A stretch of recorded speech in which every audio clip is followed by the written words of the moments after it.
যারা কমপ্লিট জাহান্নামী এরা আমাদের মানে বিনা হিসেবে জাহান্নামী যারা, এরা আমাদের মুসলমান ছেলেদের আইকন। হ্যাঁ, মেসি কি জান্নাতি? জান্নাতে যাবে? মেসি যদি এখন এই অবস্থায় মারা যায় তাহলে ও কিভাবে আমার আইকন হয়? আমি ওর নামের লেখা টি শার্ট পরে কিভাবে ঘুরি? তার প্রতি আমার ভালোবাসা কিভাবে জন্মায়? কিভাবে জন্মায়? আমি তো মুসলমানের সন্তান। আমার আইডল হওয়ার কথা ছিল মুহাম্মদ রাসূলুল্লাহ সাল্লাল্লাহু আলাইহি ওয়াসাল্লাম। আমার আইডল হওয়ার কথা ছিল আবু বকর, ওমর, খালিদ ইবনে ওয়ালিদ, মুহাম্মদ বিন কাসিম, হ্যাঁ, মাহমুদ গজনবী, এরা আমাদের আইডল হওয়ার কথা ছিল। আজকে আমাদের আইডল কারা? যারা বিনা হিসেবে জাহান্নামী। আমি কি মুসলমানের সন্তান না? আমি পড়ি নাই কালেমা লা ইলাহা ইল্লাল্লাহ মুহাম্মাদুর রাসূলুল্লাহ?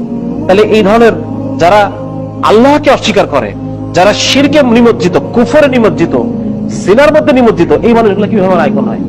এজন্য এইটা মনে করার কোনো কারণ নাই যে আমি এখন আমার যে যৌবন কাল, এটা আমি যেভাবে ইচ্ছা সেভাবে চলবো, বৃদ্ধ বয়সে গিয়ে আমি ভালো হয়ে যাবো।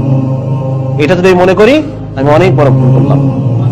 আমাকে এই দুনিয়া থেকে যে কোনো সময় চলে যাওয়া লাগবে। আমি যে কোনো সময় এই দুনিয়া থেকে যে কোনো সময় চলে যাবো।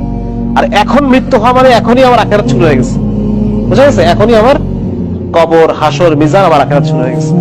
যার কারণে এটা, এই ভুল থেকে আমাদের উঠতে হবে এবং মুসলিম হিসেবে আমাকে নিজেকে চিনতে হবে যে আমি সবার আগে একজন কি, সবার আগে আমি একজন মুসলমান।